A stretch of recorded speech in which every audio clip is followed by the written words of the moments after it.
How often does it happen on an app or a website that you're forced into making choices that you would rather avoid? Or are you made to feel bad about certain decisions you make online? Hard to find unsubscribe options, forced subscriptions, sneaky sign-in options are just a few examples. Just open your mail inbox and count the number of unwanted emails you have, thanks to these dark patterns in UI. Yep, you guessed it right.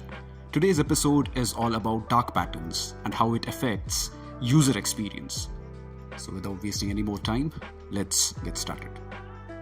In UI design, dark patterns are a practice of introducing tactics to manipulate users into making choices that they wouldn't otherwise make.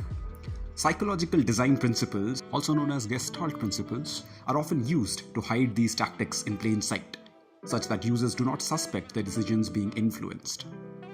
Although the primary target of brands and companies should be to benefit their users, they often leverage dark patterns to benefit themselves, overlooking their users' needs and a good user experience.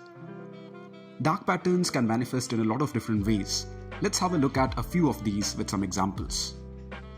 Remember the last time you were trying to choose a subscription plan on an OTT platform? They show you at least 3 or 4 different options which are difficult to compare because the way the information is presented prevents us from understanding what is being offered and what is left out in the subscription.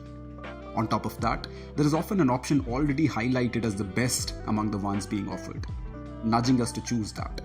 This is known as comparison prevention.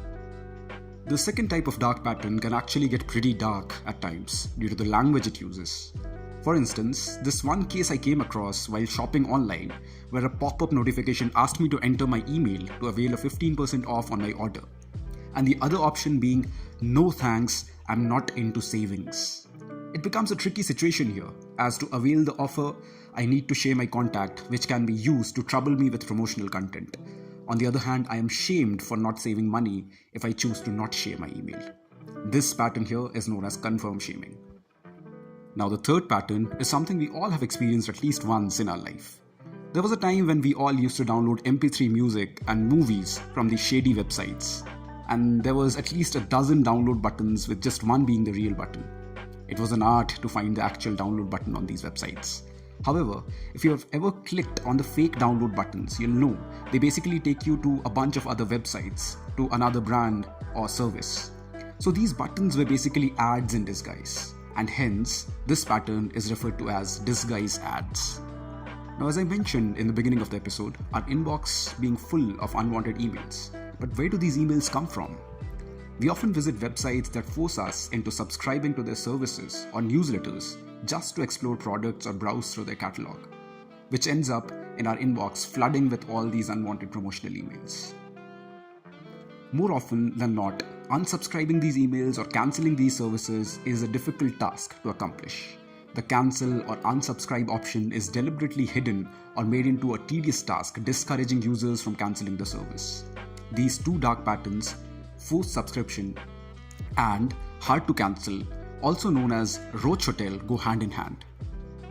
Then there are these pop-up ads that keep nagging you to subscribe to newsletter, turn on notifications, etc. These dark patterns, known as nagging, prove to be a hindrance to users trying to complete a task on a website. Lastly, many of us have experienced while shopping that our final cart value is much higher than the products we added to it, owing to a dark pattern called pre-selection. Users are often tricked into making high-value purchases by sneakily adding pre-selected items or bundled products into their cart. So yes, these are just a few of the dark patterns out of a lot more out there.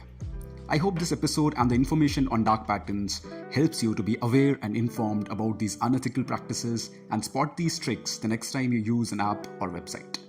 Do let me know how you liked this episode, and do not forget to share your experiences with dark patterns. This was the last episode of Season 1 of Design Talks.